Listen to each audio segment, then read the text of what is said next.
ஹாய்ங்க. இப்போ நான் வந்து பீகாக் எப்படி பெயிண்ட் பண்ணுறேன் அப்படின்றத நான் உங்களுக்கு காமிக்கிறேன். இது ஒரு வாழை சில்க் சாரீ. இதில வந்து நான் எப்படி பண்ணுறேன்னு பாருங்க. நான் இப்போ ஒரு ஃப்ளாட் ப்ரஷ் எடுத்திருக்கேன். ஃப்ளாட் ப்ரஷ் நம்பர் 6 கேமல் எடுத்திருக்கேன். கேமல் குவாலிட்டி நல்லாயிருக்கும். அதனால் நான் கேமலில் ஃப்ளாட் ப்ரஷ் நம்பர் 6 எடுத்திருக்கேன். ஸோ அப்புறம் ஒரு பிளேட் ஒன்று எடுத்திருக்கேன். எனி பிளேட், இந்த பிளாஸ்டிக் பிளேட் இல்லை, ஏதோ மெலமின் பிளேட் எடுத்துக்கலாம். இதில் வந்து நான் பேஸ் கோட்டிங் அடிக்கிறதுக்காக ஒயிட் கலர் எடுக்கிறேன். அக்ரலிக் பெயிண்ட் ஒயிட்டும் நீங்கள் யூஸ் பண்ணலாம், இல்லை ஃபேப்ரிக் கலர் பெயிண்ட் ஒயிட்டும் நீங்கள் யூஸ் பண்ணலாம். அது வந்து ஒரு நான் ட்ராப் எடுத்திருக்கேன். இது பாருங்கள், இது அக்ரலிக் பெயிண்ட்டு. பிகினஸாக இருக்கிறதுக்கு வந்து இந்த சின்ன பாட்டில்ஸே போதும். நான் வந்து எம்டி பாட்டில்ஸையும் மறுபடியும் ரீயூஸ் பண்ணிப்பேன் ஃபில் பண்ணி. இதில் நான் வந்து கொஞ்சமாக வாட்டர் ட்ராப்லெட்ஸ், அதாவது நான் கொஞ்சம் ஒயிட் பெயிண்ட்டுக்கு கொஞ்சம் ஒரு ஃபியூ ட்ராப்ஸ், ஒரு 2 ட்ராப்ஸ் ஆஃப் வாட்டரையும் நான் மிக்ஸ் பண்ணி எடுத்திருக்கேன். அதையும் வாட்டரையும் நான் அந்த பெயிண்ட்டையும் மிக்ஸ் பண்ணி ஃப்ளாட் ப்ரஷ்ஷை பாருங்கள், லெஃப்ட் அண்ட் ரைட் நான் பரட்டி எடுக்கிறேன். எடுத்துகிட்டு அதை அழகாக டிப் பண்ணி எடுக்கணும். அந்த ஒயிட்டில் வந்து அந்த கலர் வந்து அந்த ப்ரஷ்ஷில் மட்டும்தான் இருக்கணும், ப்ரஷ்ஷோட ஹேரில் மட்டும்தான் இருக்கணும், அதுக்கு மேலே ஸ்ப்ரெட் ஆகக்கூடாது. அதுதான் வந்து ப்ராப்பர் கலர் எடுக்கிறதுக்கான டிப்பு. இதை வந்து நம்ம அந்த அவுட்லைன் கொடுத்துருக்க அந்த பீகாக் மேலே நான் கலர் பண்ணுறேன். நான் கொடுக்குறது இப்போ வந்து ஃபஸ்ட் கோட்டிங் மட்டும்தான். அது ஃபஸ்ட் கோட்டிங்கில் ஒயிட் நான் கொடுக்குறேன். ஏன் தண்ணி மிக்ஸ் பண்ணுறேன் அப்படின்னா, பெயிண்ட் வந்து கொஞ்சம் திக்காக இருக்கும். அக்ரிலிக் பெயிண்ட்டுன்றனால கொஞ்சம் திக்காக இருக்கும். அதனால கொஞ்சம் வாட்டர் மிக்ஸ் பண்ணேன்னா பெயிண்ட் பண்ணுறதுக்கு கொஞ்சம் ஈஸியாக வரும். ரொம்ப மிக்ஸ் பண்ணோம்னா அது வந்து ஸ்மஜ் ஆகிடும். அதனால் ஒரு 2 ட்ராப்ஸ் ஆஃப் வாட்டர் மட்டும் போதும். அப்படி இல்லைன்னா மீடியம்க்கு வாங்கி கூட நீங்கள் பண்ணலாம். மீடியம் நம்பர் 2 வாங்கி பண்ணலாம்.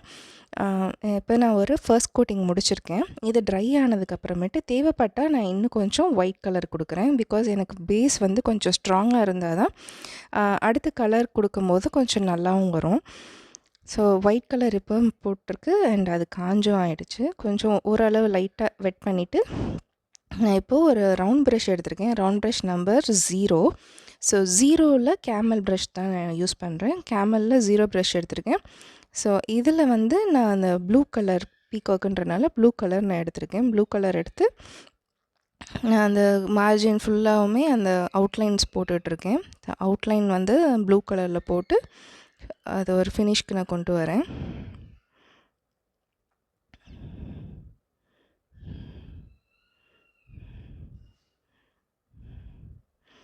ஒன்ஸ் இதை முடிச்சதுக்கப்புறமேட்டு அந்த ஃப்ளாட் ப்ரஷ்ஷில் ஆல்ரெடி நம்ம யூஸ் பண்ணோம் இல்லையா, அதில் லைட்டாக வந்து ஒரு ப்ளூ எடுத்து டச் பண்ணி அந்த ஒயிட் கலர் பெயிண்ட் அடிச்சிருந்ததுலையும் அது மேலே நான் கொடுக்குறேன். இப்போது அதை கொடுத்து நான் கொஞ்சம் அப்படியே ஸ்மஷ் பண்ணி எடுக்கிறேன். அது வந்து அவுட்லைனோட ப்ளூவோடு சேர்த்து நான் கொஞ்சம் ஸ்மஷ் பண்ணி எடுக்கிறேன். தட் அது ஈஸியாக ஸ்ப்ரெட் ஆகும்.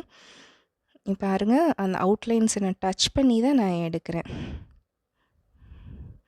லைட்டாக ப்ளூ கலர் எடுத்து அது மேலே அந்த அவுட்லைன்ஸோடு சேர்த்து எடுத்து நான் அப்படியே ஸ்ப்ரெட் பண்ணுறேன். நீங்கள் அது கொடுக்கும்போது பேஸ்க்கு ஒயிட்டுன்றனால வந்து இந்த ப்ளூ கலர் நல்லா பளிச்சுன்னு காமிக்கும். ப்ளூ கலர் மட்டும் இல்லை, எந்த கலர் போட்டாலும் பேஸ் பெயிண்ட் வந்து ஒயிட் கலர் கொடுத்தீங்கன்னா எல்லா கலருமே பளிச்சுன்னு காமிக்கும். பாருங்கள், இந்த மாதிரி ஸ்லோவாக ஸ்ட்ரோக்ஸ் எடுத்து கரெக்டாக அந்த மாதிரி ஸ்லோவாக ஸ்ட்ரோக்ஸ் எடுத்து அந்த அவுட்லைனுக்கு மேட்ச் பண்ணியே அழகாக ஸ்ட்ரோக்ஸ் எடுத்துகிட்டு போகலாம். இது கைண்ட் ஆஃப் மெடிடேஷன் தாங்க. நம்ம பண்ண அதிலேயே மூழ்கிடுவோம். நீங்கள் இந்த மாதிரி பண்ணிக்கி பார்க்கலாம். நான் இப்போ உங்களுக்கு சொல்லித்தரது சும்மா பேசிக் ப்ரஷ் பெயிண்டிங், ப்ரஷ் ஹேண்ட்லிங் தான் நான் உங்களுக்கு சொல்லித்தரேன். இன்னும் டீட்டெயில் எக்ஸ்ப்ளனேஷன்லாம் நான் அடுத்த டீச்சிங் வீடியோஸில் நான் போடுறேன். பாருங்கள், மறுபடியும் ஒரு லைட் ஸ்ட்ரோக் எடுத்து அப்ளை பண்ணுறேன். அந்த ஷேப்புக்கு தகுந்தாப்பில் நம்ம கலர் பண்ணணும், கலர் ஃபில் பண்ணணும்.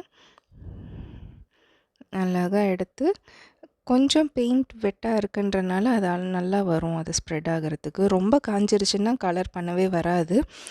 நீங்கள் வந்து ஓரளவு கலர் வெட்டாக இருக்கும்போது நீங்கள் பண்ணிங்கன்னா உங்களுக்கு பெயிண்ட் ஸ்மச் பண்ணுறதுக்குலாம் ரொம்ப ஈஸியாக இருக்கும். ரொம்ப ட்ரை ஆகிடுச்சுன்னா அப்புறம் அது ஃபினிஷ் வந்து வேறு மாதிரி மாறும்.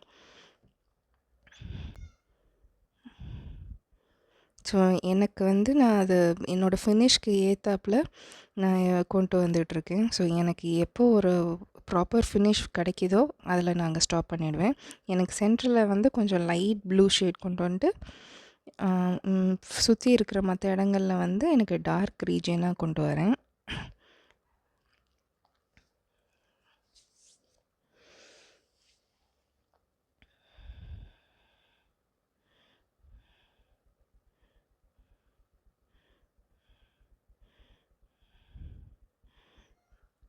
பார்த்துருக்கலாம். இந்த அவுட்லைன்ஸ் வந்து நல்ல டார்க் ப்ளூவா அந்த ப்ளூவை கொண்டு வந்துட்டு ஸோ அதை மற்றபடி அந்த ஒயிட்டில் அந்த ஸ்மஷ் பண்ணி நடுப்புற அந்த பாடி வந்து லைட்டாக ப்ளூ ஷேட்லேயும் ஸோ கார்னர் இந்த மற்ற இதிலலாம் வந்து கொஞ்சம் டார்க்காகவும் கொண்டு வரேன். ஸோ இது வந்து நல்ல ஒரு ஃபினிஷன் லுக் கொடுக்கும்.